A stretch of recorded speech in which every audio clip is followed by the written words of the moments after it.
a rhythmic pulse of silvery, glacier-fed brilliance pouring through various arteries into the wide body of the ocean, circulating and growing there, only to return by various veins to the beating heart of the forest, gravid with new life.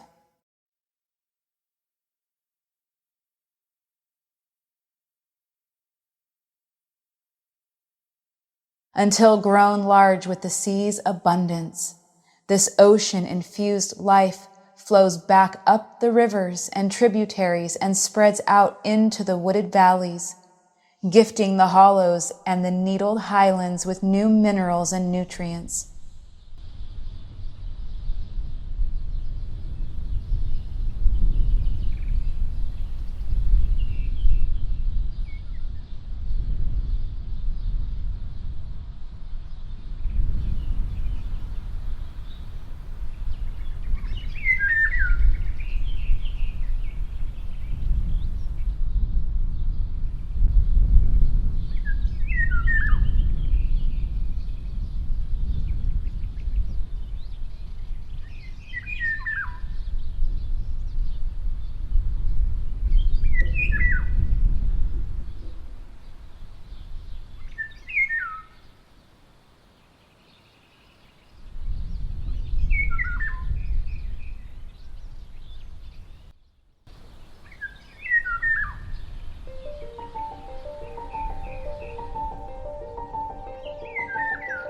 These migratory creatures are not taking readings from technical instruments, nor mathematically calculating angles.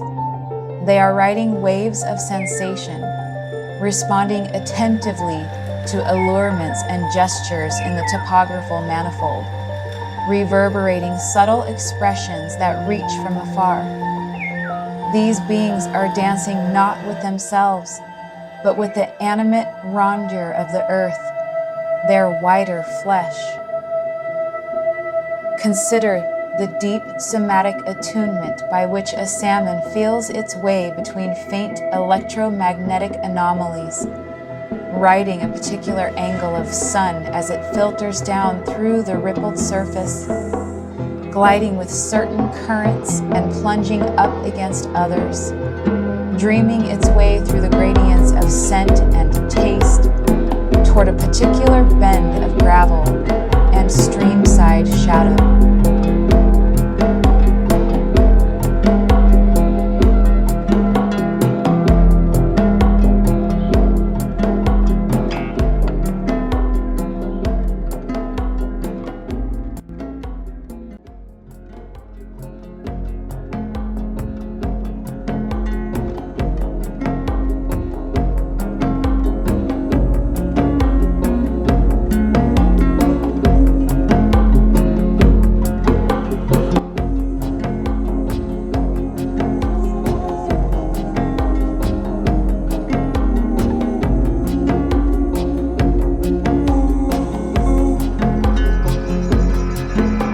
Think again of the salmon, this gift born of the rocky gravels and melting glaciers,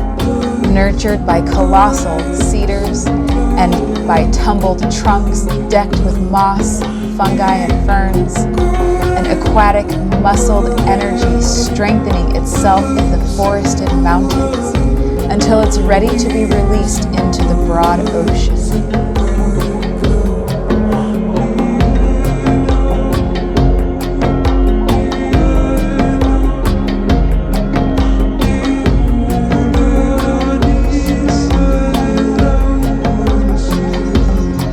Until grown large with the sea's abundance,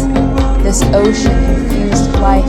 flows back up the rivers and tributaries and spreads out into the wooded valleys, gifting the hollows and the needled highlands with new minerals and nutrients, feeding bears and osprey and eagles, ensuring that the glinting gift will be reborn afresh from a lump of luminous eggs stashed beneath a layer of pebbles.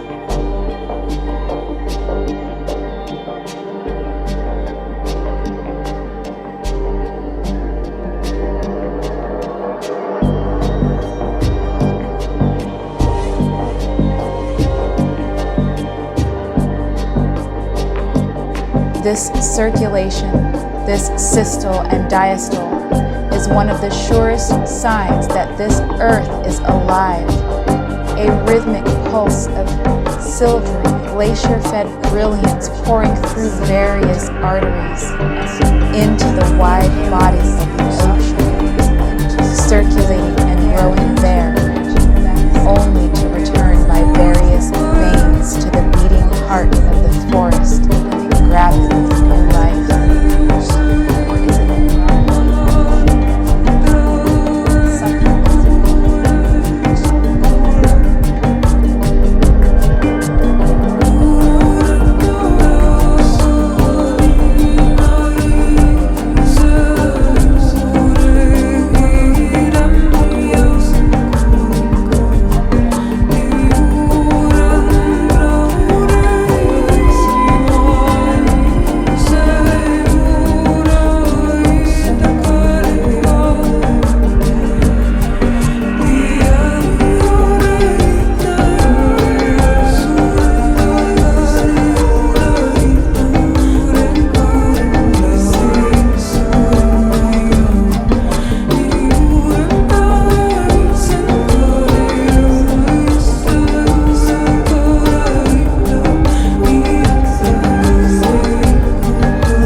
Or perhaps it's better to think of this seasonal reciprocity as a kind of breathing, as an exhalation of millions of young salmon smolts down from the tree-thick mountains and meadows and then out into that rolling cosmos of currents and tidal flows to mingle with zooplankton and seals and squids, and then the great in-breath, the drawing in of living nourishment from the sea into river mouths and estuaries. Inhaling the salmon up the rivers into streams and from there into the branching becks, rills and runnels that filter into the green forests, the living lungs of this biosphere. Or is it the broad-bellied ocean that is breathing, sucking these finned nutrients down from the shaded slopes, luring them over rocks and through rapids and hydroelectric dam spillways, drawing them past bustling cities and factories, through intersecting gradients of toxic effluents that sting their mouths and strafe their exposed membranes,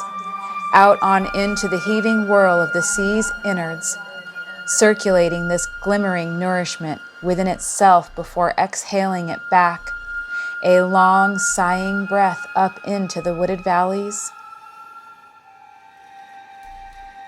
As the spontaneous reciprocity between our senses and the earthly sensuous.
Gliding with certain currents and plunging up against others,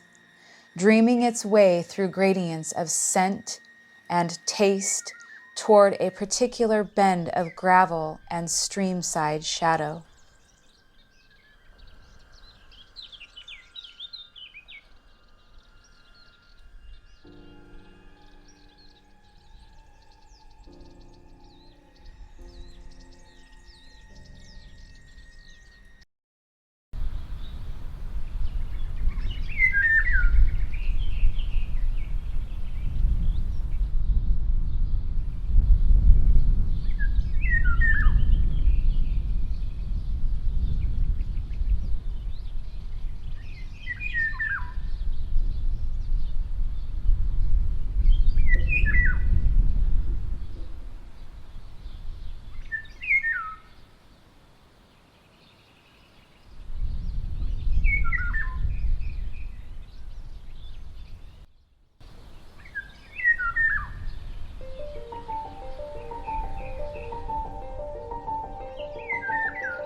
These migratory creatures are not taking readings from